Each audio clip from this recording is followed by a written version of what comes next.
Hello，大家好，我是艾生。这两天江油事件在网上发酵得很厉害，一群校园霸凌的施暴者，十几岁的少女，在面对受害者要报警这样一种非常无力，甚至有一点点体贴的回应的时候，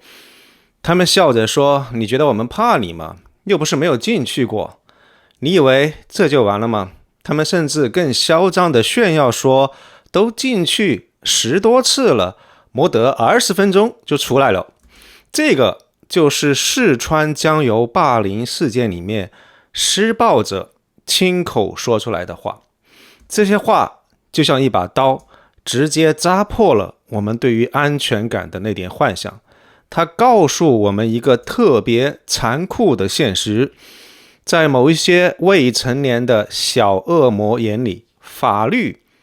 可能真的就只是一个纸老虎。而这样一部本来应该既保护未成年人也保护成年人的法律，在今天的中国可以说正陷入在一场前所未有的信任危机当中。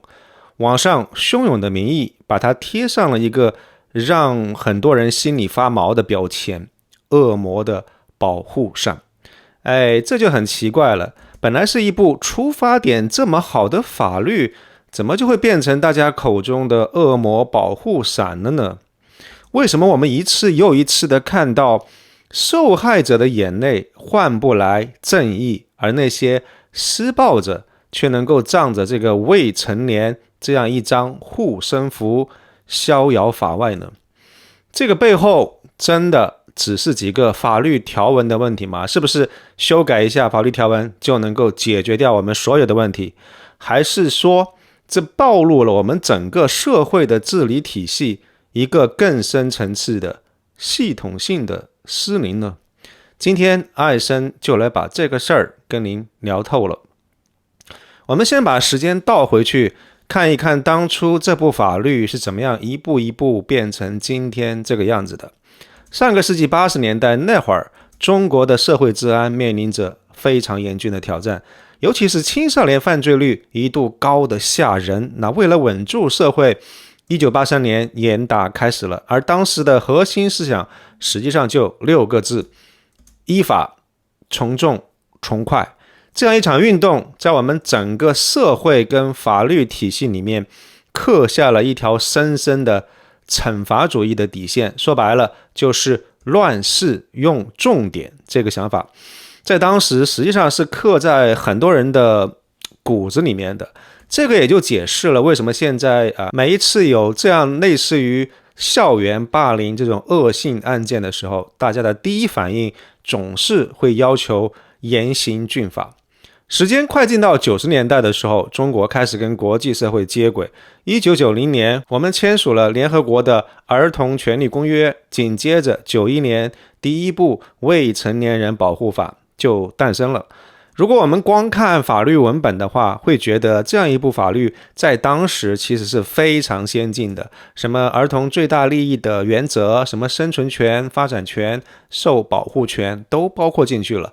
立法的理念也跟国际看齐，要强调了保护优先、教育为主、惩罚为辅这些原则。这背后的想法其实就是孩子嘛，毕竟还是孩子，他们不懂事，所以即便犯了错，我们也应该更多的去教育、去感化、去挽救他们。听起来也的确是非常的合理，而且特别的文明，特别的理想化。但问题出在什么地方呢？问题在于这样一部法律的诞生，它更像是为了一个完成国际承诺的快餐式立法，它不是从中国自己本土的法学理论和实践里面一点一点长出来的。我们引进了最先进的儿童权利的理念，但是呢，把它种在了一片还深受严打思想影响的这个土地上，结果就是刑法那边设定了非常高的刑事责任年龄门槛，很长一段时间里面，一个小孩只要没满14岁，原则上他杀人放火都不用负刑事责任。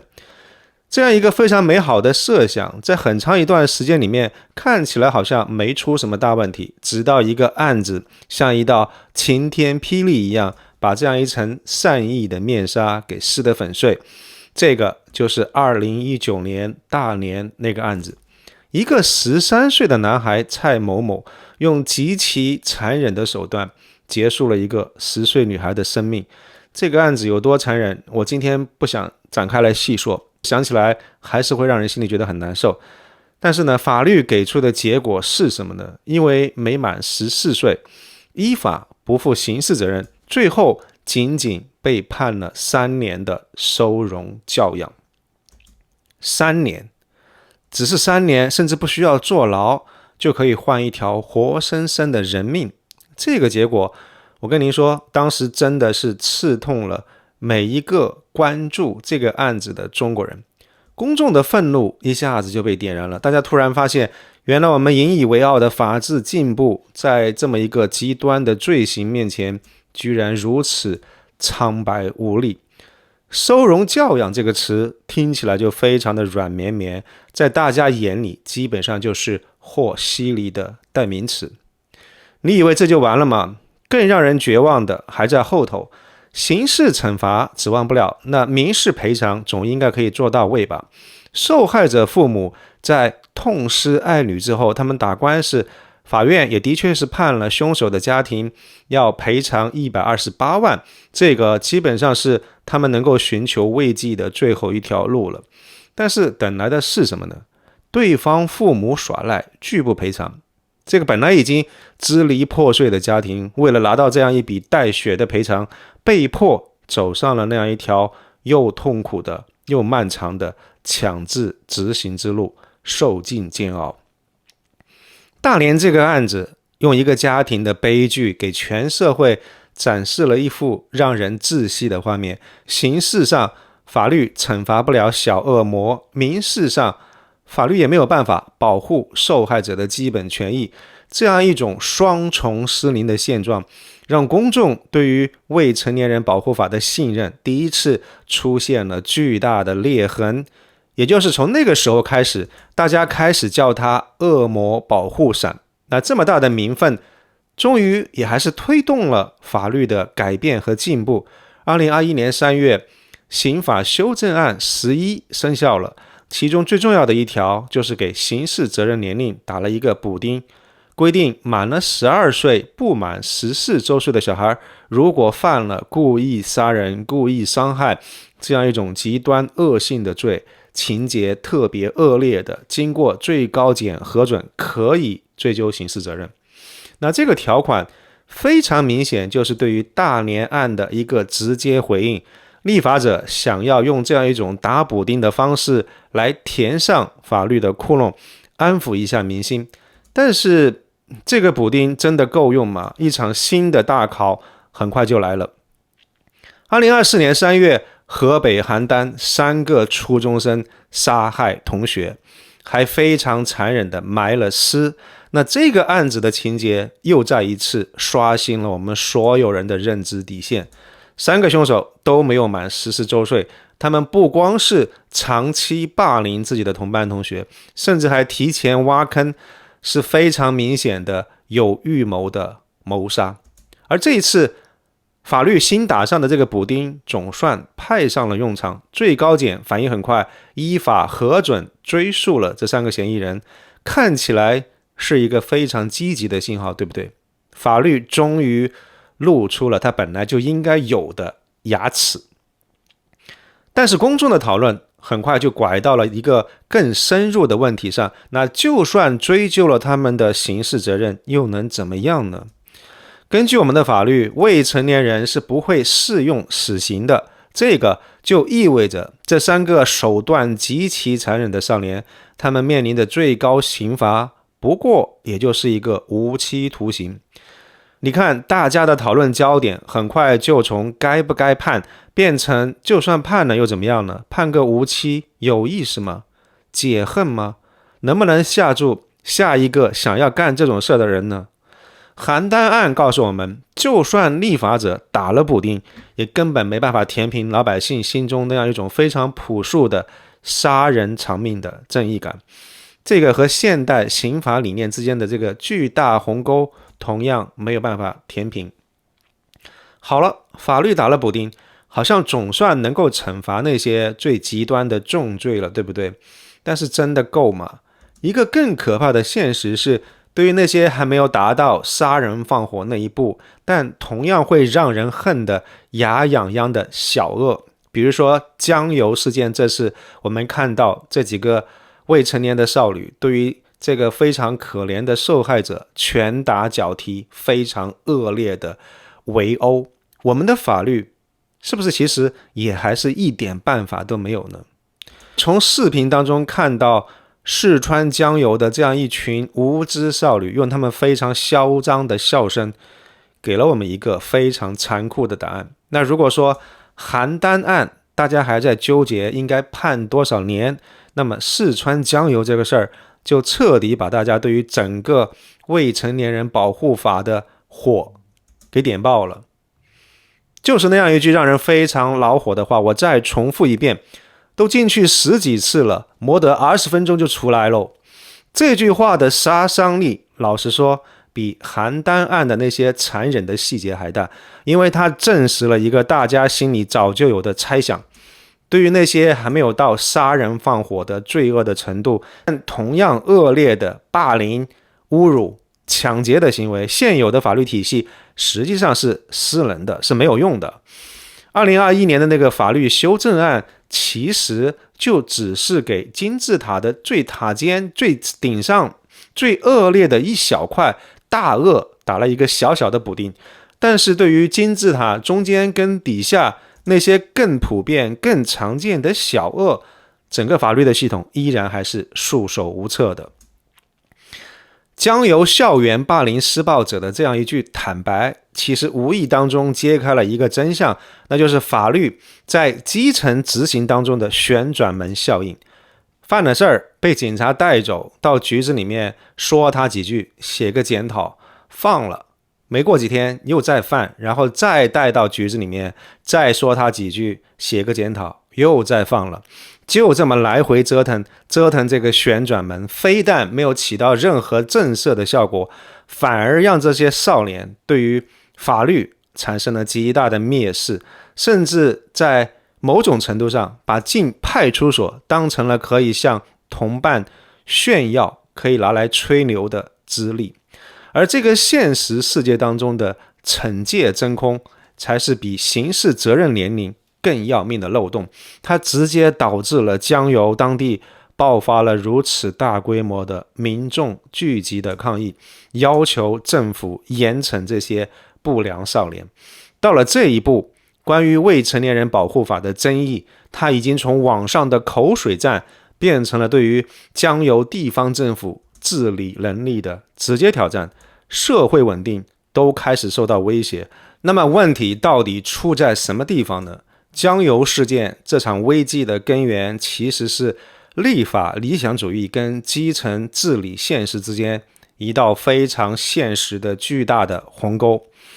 我们看到我们的法律写在纸面上绝对是高大上，特别理想主义。2020年新修订的未成年人保护法跟预防未成年人犯罪法设计了一个特别精巧的6大保护网络，什么家庭啊、学校啊、社会啊、网络啊、政府啊、司法全包了。它的核心理念是最有利于未成年人的设计，就是希望通过一些早期的干预跟教育，把那些走歪了路的孩子给拉回来。这个想法毫无疑问是善良的，也是科学的。但是呢，再理想的法律也得要撞上现实的这堵墙。而在我们现实生活当中的基层，有一个逻辑是压倒一切的，叫什么呢？叫维稳，维护稳定。地方官员的帽子是跟辖区的维稳直接挂钩的，任何可能会引发群体性事件、造成负面舆论的苗头，都必须要在第一时间给化解掉。于是，在维稳当头的这个逻辑底下，当校园霸凌事件发生了以后，你猜基层派出所的第一反应是什么呢？是严格依法办事，该惩戒的惩戒，该送专门学校的送专门学校吗？并不是这样。现实当中，派出所的第一个反应往往是和稀泥，他会把两边的人都叫到派出所，用都是孩子，不懂事嘛，闹着玩的，来调解，来让打人的道个歉，写个2000字的检查，赔点钱，争取把大事化小，小事化了，赶紧把案子给结了。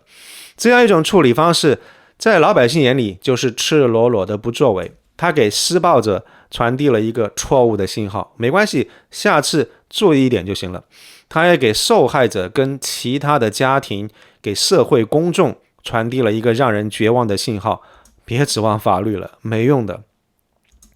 所以你看，在江油事件的现场，当时就出现了特别讽刺的一幕，有市民被逼急了，在现场直接就怼着公安局副局长喊话，说那行啊，我花钱也找几个未成年人去把那几个施暴的小孩给打了，我看你公安局怎么办。你猜怎么着？那位副局长当场就被怼到哑口无言。这样的场景真的把法律跟现实的脱节，还有基层执法的尴尬体现得淋漓尽致。有一位基层的警察朋友就曾经吐过口水，他说我们也很想管，但问题是管了以后呢，你没有后续的这些教育啊、民政啊这些资源来接手啊。这句话其实揭开了一个非常悲剧性的现实，就是理想的法律需要有社会来做配套，它要求警察去扮演教育者、教治者的角色，但如果现实的治理体系根本就没有给他们任何有效的工具的话，那怎么办呢？面对着一个屡教不改的问题少年，我们的警察除了能够反复训诫之后再放人，他还能干嘛呢？他什么也干不了，所以他只能够选择维稳逻辑下的最优解，就是息事宁人或息离，而这个恰恰是对于法律尊严最无情的践踏。好了，如果说维稳逻辑是在执行的层面把法律给带歪了，那么一个更深层次的问题就是我们的专业教治体系基本上是瘫痪的，这个就等于说从根儿上就把这个事儿给废了。2020年的法律改革废掉了那个备受争议的收容教养的制度，取而代之的是一套听起来很科学的以专门的学校为核心的分级干预体系。按照这个设计，对于有严重不良行为的小孩，可以送到专门的学校进行专门教育，对于犯了法但因为年龄不够不能够判刑的，可以进行专门教治教育。那听着是不是特别完美？在坐牢跟回家之间建了一道科学的法治化的防火墙。但现实是什么呢？现实是这道墙它根本就不存在。这个新体系的核心，也就是我们以前常说的攻读学校，在现实里面是一个特别萎缩、混乱、基本上没用的系统。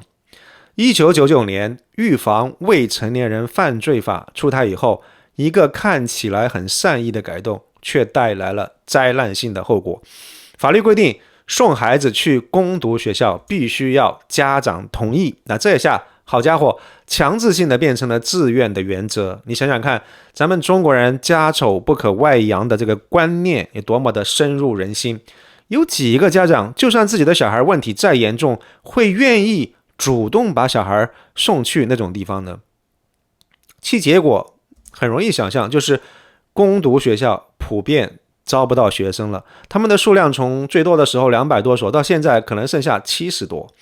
很多学校几年都招不来一个学生，很多省份甚至连一所专门的学校都没有。那孩子就算犯了错，你想送他去那种学校都没地方送。所以我们看到收容教养被废掉了，攻读学校又名存实亡，这个就在现实当中造成了一个致命的制度真空。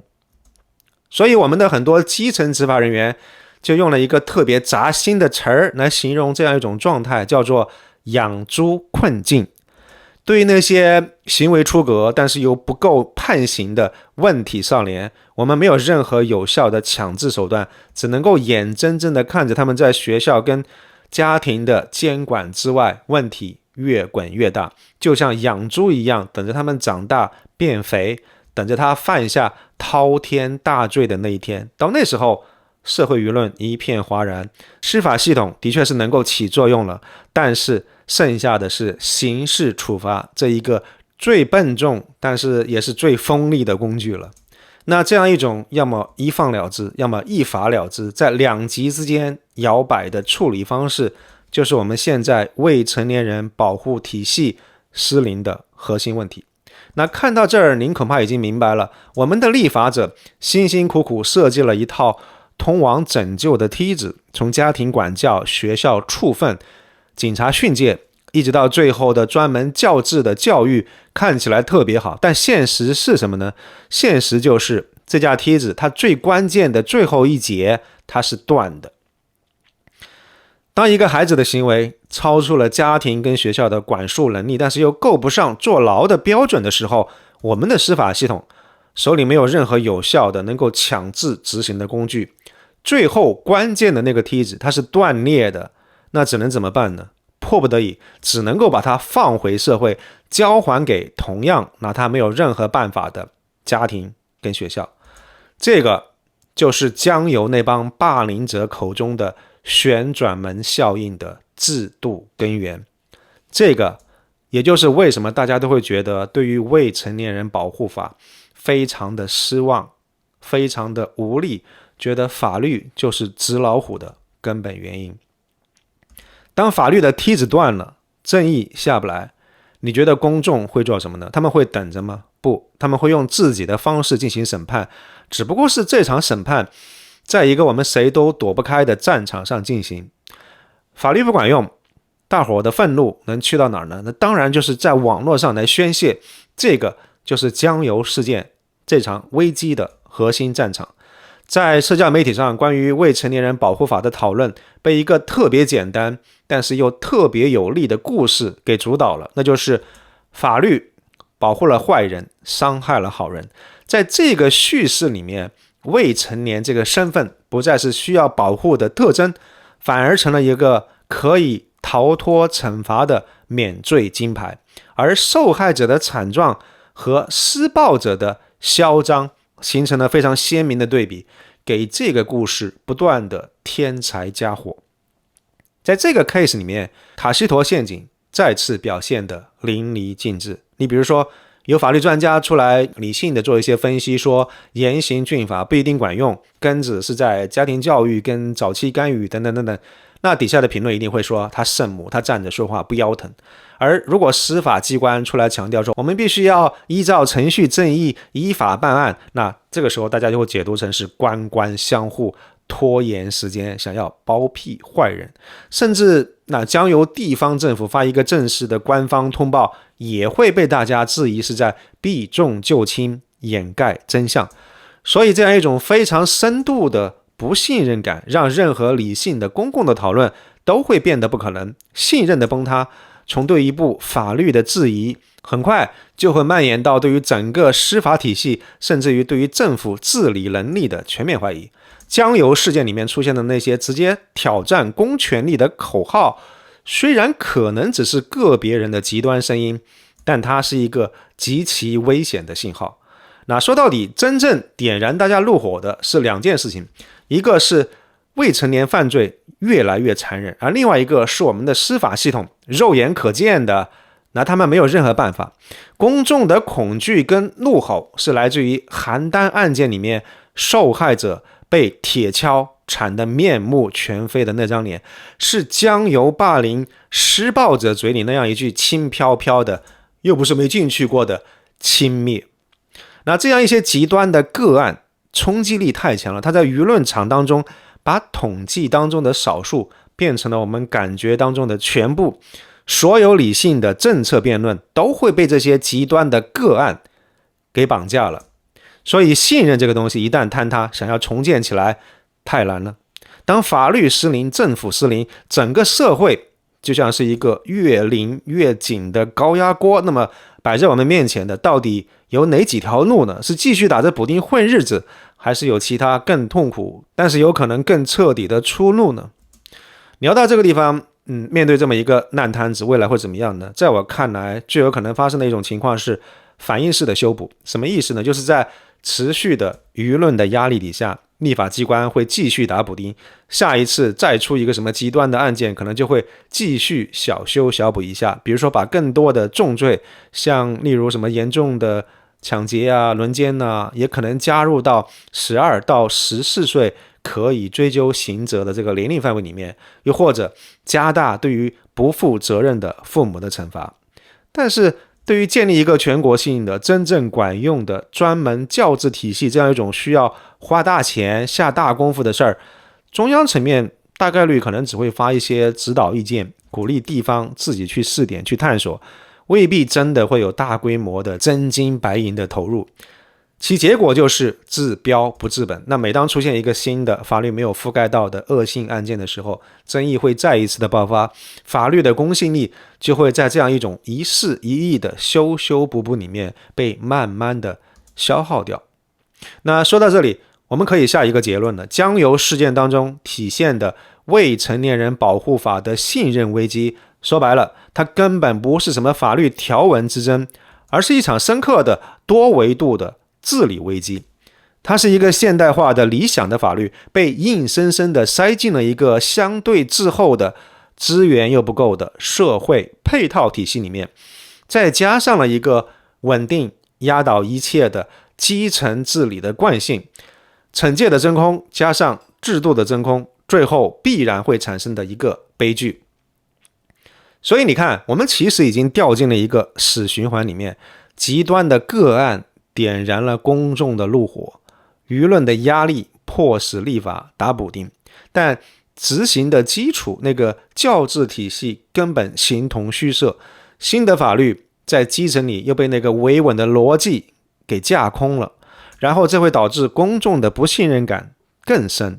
然后为下一次的危机循环积攒了更大的能量，这就是一个恶性循环。在这样一个循环里面，你单纯的去修改法律条文，就好像是缘木求鱼，根本没用。那到底有没有出路呢？我觉得光抱怨没用，有几个不一定成熟，但我觉得大家可以大胆探讨一下的建议。首先，在法律层面，关于刑事责任年龄，不要再纠结是降还是不降了，能不能探索一种类似司法裁量前置的程序？也就是说，对于那些满了12没满14周岁涉嫌极端恶性犯罪的小孩，允许检察机关在经过严格的社会调查跟专业的评估之后，向最高检申请个案核准，来决定到底要不要追究他们的刑事责任。那这样既能够回应大家对于极端个案的惩罚的要求，又能够避免一刀切来降低年龄带来的各种问题。那其次，我想更重要的，能不能启动一个国家层面的青少年专门教治体系建设工程，真金白银的投钱，把断掉的那节梯子给重新接上，用立法的形式明确它的法律地位啊、收容程序啊、课程标准、老师的要求跟经费的保障。那与此同时，还要努力的去掉它的污名化的标签，让这些公读学校成为一个专门的康复机构，而不是少管所或者是监狱的预备队。这些建议能不能实现，坦白说，艾森也不知道。但是青少年犯罪这个问题，真的已经到了我们没办法再假装看不见的地步了。它就像是一个社会情绪的高压锅，每一次极端案件的发生，都在给它增加压力。我想，这个不是一个单纯靠发一个视频就能够解决的问题，但或许点赞转发，让更多的人看到这个视频，发出我们的声音，就是能够做的第一步。那视频的最后，艾森想问问大家，现代社会我们该如何平衡对于未成年人的这个保护跟惩戒？当一个小孩犯下了不可饶恕的罪行的时候，真正的正义又应该是什么样呢？我们讨论的其实不仅仅只是一部法律而已，更是我们希望自己生活在一个什么样的社会里面，是一个稳定压倒一切的社会，还是一个正义终将实现的社会？我想这个选择关乎我们每一个人。如果您觉得今天这个视频对您有启发，请不要吝啬点赞转发，也不要忘记订阅艾森的频道，打开小铃铛。祝您有心情愉悦的一天。